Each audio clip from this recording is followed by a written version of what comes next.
Salut les amis, prêts pour une plongée immersive dans l'univers des prêts immobiliers? Ne zappez pas. Grégory Carder du réseau CAFPI va nous partager des pépites d'expertise pour rendre votre prochain achat encore plus excitant. La clé de la réussite est ici. Alors restez avec nous jusqu'au bout. C'est parti.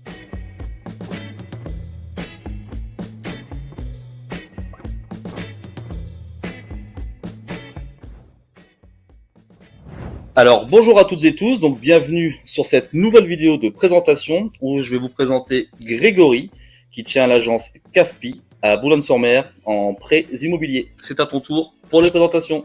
Oui, bonjour, donc moi c'est Grégory Carder, je suis gérant de l'agence CAFPI, une des 230 agences en France et la seule on va dire sur la côte d'Opale.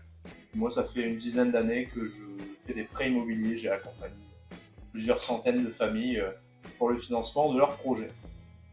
C'est parti pour les questions. Parti pour la première question. Comme vous pouvez voir, j'ai pris mon petit calepin. Donc Grégory, première question pour toi.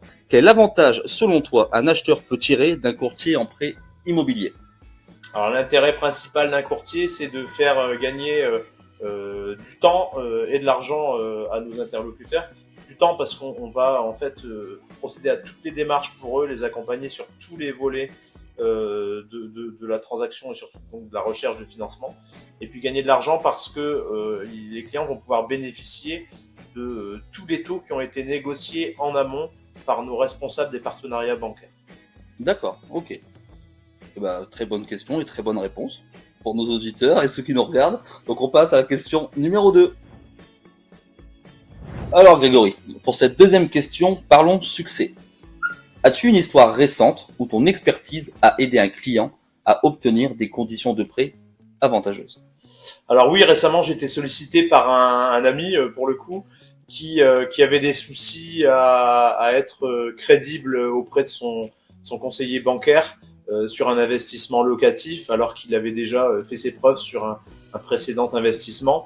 Et puis j'ai pris en charge le dossier, on est allé chercher un peu plus de performance au niveau du taux, au niveau de l'assurance. Il a dû changer de banque.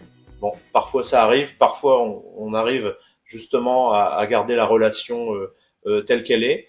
Et puis, eh bien là, on vient d'avoir l'accord de prêt. Ok, ouais, c'est top, c'est super, nickel. Écoute, merci. Alors Grégory, pour cette troisième question, qui me paraît importante d'ailleurs, pour répondre à ceux qui nous écoutent et ceux qui nous regardent. Donc certains acheteurs galèrent avec les aspects financiers. Comment toi, tu simplifies ça en tant que courtier? Alors moi, je tente au maximum de dédiaboliser le prêt immobilier auprès de mes interlocuteurs. C'est-à-dire, je vais leur expliquer comment je vais les accompagner de A à Z, depuis la signature du compromis et même avant, jusqu'à la signature chez le notaire et même après, parce qu'on suit toujours nos clients dans le temps. Donc voilà, ensuite on va pouvoir les accompagner de la meilleure des manières et puis surtout les rassurer en gagnant leur confiance. D'accord, ok. Entendu. Question suivante. Pour cette quatrième question, les situations financières varient. Peux-tu expliquer comment ton expertise peut aider ceux avec des situations complexes? Alors c'est vrai que depuis un certain temps, c'est-à-dire 12 mois, 18 mois même avec le taux d'usure précédemment, les conditions d'octroi de prêt se sont considérablement restreintes. Je pense surtout au niveau de l'apport, on demande maintenant beaucoup plus d'apport. À l'époque, on pouvait financer avec 0 € et maintenant, il faut tout de suite à peu près 10%. Bon, ça commence à se détendre un petit peu, mais bon, voilà, on a des normes qui ont évolué. Alors, pour moi, il faut savoir dire non au client. C'est-à-dire que moi, je trouve pas ça déconnant de dire monsieur le client, madame la cliente, c'est pas le moment parce que voici ce qui est demandé et aujourd'hui, vous répondez pas à ce qui est exigé en termes d'apport. Alors pour autant, votre projet aujourd'hui n'est pas réalisable, mais en vous accompagnant, on va vous expliquer de quelle façon demain on va pouvoir vous accompagner et finaliser votre projet. D'accord, ok, super, merci encore. Alors, pour cette cinquième et avant-dernière question, peux-tu partager des astuces financières pour les futurs acheteurs tout en expliquant comment tu les guides? Alors, il n'y a pas vraiment d'astuces financières, simplement on essaye de mettre les clients sur les bons rails, notamment en les voyant avant de signer un compromis pour étudier et établir leur budget. Ça permettra de savoir comment ne pas dépasser le tiers de leurs revenus en endettement. Ça permettra d'avoir les bons réflexes pour éviter d'exploser, d'avoir un saut de charge trop important. En fait, c'est plein de bon sens. La tenue de compte, c'est aussi quelque chose qui va être essentiel parce qu'on sait qu'il y a des choses qui vont être rédhibitoires par rapport à l'analyse bancaire qui va être faite. En tout cas, il va falloir expliquer un certain nombre de choses si on a des habitudes à corriger.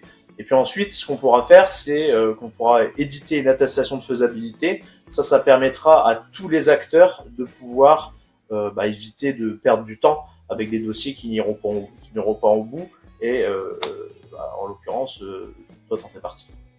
Tout à fait, c'est vrai qu'on passe tout le temps, je t'appelle souvent, entre deux visites pour voir si c'est faisable ou pas au niveau du financement. Donc c'est vrai que tu m'apportes toujours une réelle réponse. Tu me dis toujours, ouais Thomas, c'est pas finançable, ou ouais Thomas, c'est finançable, on peut y aller les yeux fermés.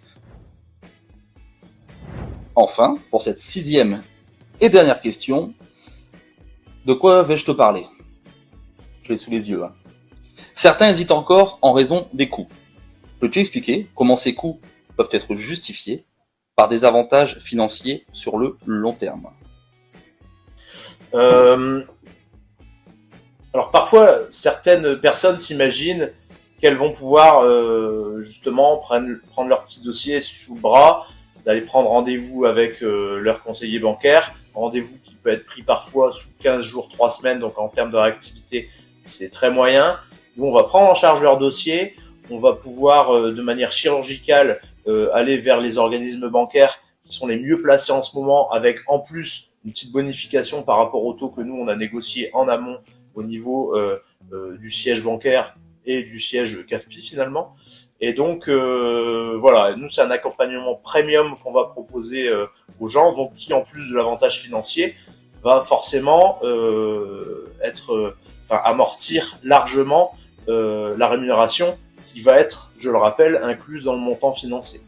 Après bon, chacun son métier. Nous des prêts, on en fait chaque semaine. Et puis un particulier, s'il en fait 2, 3, 4 dans sa vie, ça va être vraiment le maximum. Donc faut nous laisser faire. D'accord, ok. Je pense que c'est une très très bonne réponse. Allez.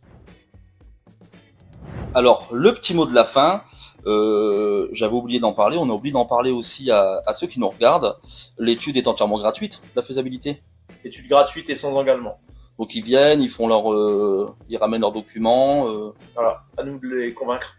Ok, voilà, c'était le petit mot de la fin. Donc voilà, j'espère que cela vous a plu. N'hésitez pas à liker si vous avez apprécié et partager, car ça peut servir autour de vous.